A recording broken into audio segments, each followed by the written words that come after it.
अच्छा, एक बार क्या हुआ, मिसेस कानितकर नाम की एक महिला थी जो बाबा से मिलने अपनी बच्चियों के साथ आई। जब वो शिरडी आई तो बाबा के लिए एक तोहफा लेके आई, एक फलों का बास्केट लेके आई, फलों की टोकरी लेकर आई। जैसे ही वो द्वारका माई में एंटर होती हैं और बाबा के दर्शन करती हैं, तो उसके बाद बाबा आगे से पूछते हैं कि तुम मेरे लिए क्या लेकर आई, क्या तुम अंगूर लेकर आई हो?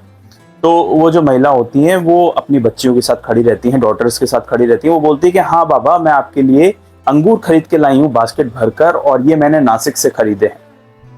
वो बाबा को ये ऑफर करने वाली होती है और बाबा जैसे ही वो ग्रहण करते हैं अपने हाथ में, इतने में ही जो उनकी बेटी होती है, एक छोटी बेटी पास में खड़ी होती है और वो मन में सोचती है कि ये मेरी माँ ने क्या किया, ये तो पूरी की पूरी बास्केट जो है वो बाबा के हाथ में दे दी।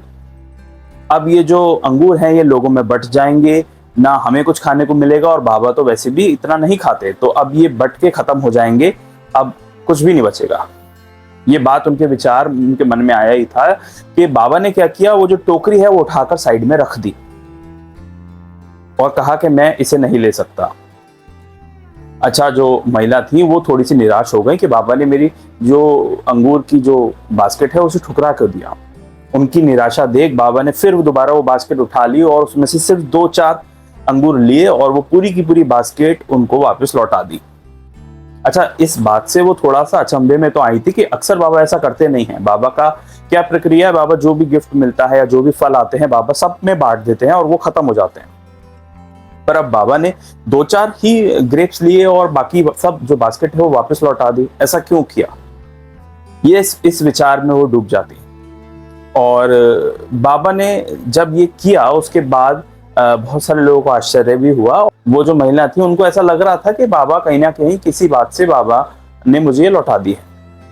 अच्छा, वो जो ग्रेप्स थे वो लौट के लेकर जा रही थी तो उनकी बच्ची जो होती है छोटी, वो बोलती है कि माता, मैंने मन में ऐसा सोचा था कि ये जो ग्रेप्स आप सारे के सारे बाबा को दे रही हैं, सारे के सारे अंगूर दे रही हैं, ये बांट कर खत्म हो जाएंगे और हमें कुछ भी नहीं खाने को मिलेगा। शायद यही वजह थी कि बाबा ने वो जो विचार है वो पकड़ लिया और मेरी स्वीकृति ना देख बाबा ने ये जो है ग्रेप्स, ये अंगूर जो हैं 2-4 उठाए और वापस लौटा दिए। ये बात सुनकर उस बच्ची को भी पछतावा होता है और साथ ही में मिसेस कानितकर जो थी बाबा की भक्त, उनको भी बहुत दुख होता है कि उनकी जो बच्ची है वो माफी भी मांगती है। वो कहती है कि मेरे मन में पता नहीं ऐसा विचार क्यों आया, लेकिन ये जो मेरा विचार आया ये बाबा को समझ में आ गया।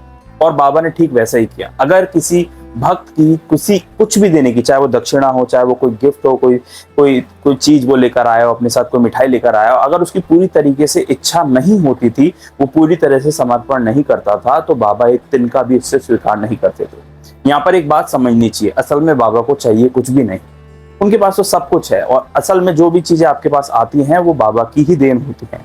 लेकिन अगर आप अनिच्छा से बाबा के पास जाएं और ऐसी चीजें अर्पण करने की कोशिश करें जो आपके दायरे से बाहर है और फिर दिल पर पत्थर रख के आप समर्पण भी करें, तो उन चीजों का कोई फायदा नहीं होता। ये कहानी आपको समझाती है कि कई बार हम बहुत ज्यादा बड़ी बड़ी चीजें उधार लेकर खरीद लेते हैं सिर्फ बाबा को अर्पण करने के लिए। लेकिन एक बात हमेशा उससे समझनी चाहिए कि बाबा ऐसे तोहफे को स्वीकार तो करेंगे ही नहीं जिसमें आपका दुख शामिल हो, चाहे वो छोटा सा अंगूर हो, चाहे वो बड़ी सी बड़ी कोई खजाना हो। लेकिन अगर आपका पूरी तरीके से मन नहीं है वो दान में, तो वो दान भी नहीं माना जाता। या फिर अगर आप पूरी तरह से उसको समर्पित करना चाहते हो बाबा के प्रति, तो वो भी समर्पण नहीं माना जाता।